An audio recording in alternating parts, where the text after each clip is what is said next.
asifiwe sana mtumishi wa Mungu. Nataka leo nikwambie baraka zitokanazo na kuliombea taifa lako. Unaposimama katika zamu yako kuliombea taifa lako, kuna baraka zipi ambazo unazipata?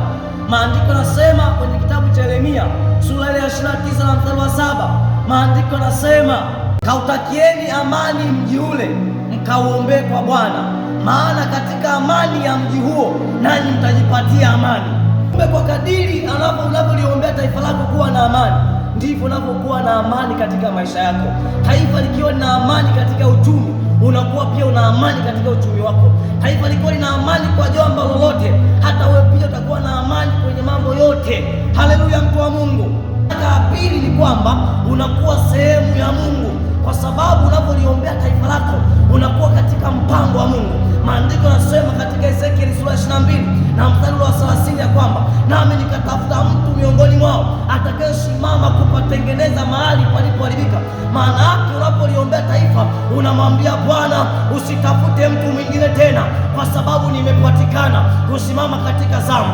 You are called, building, chosen to stand.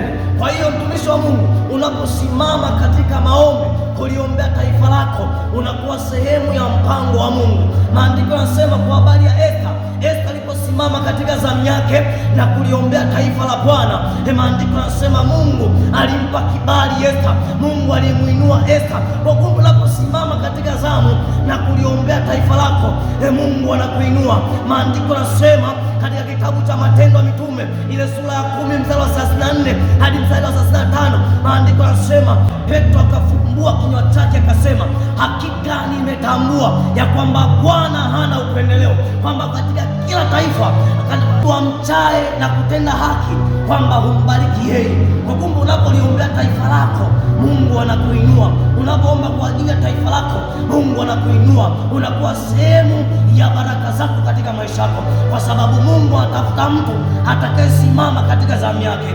Haleluya!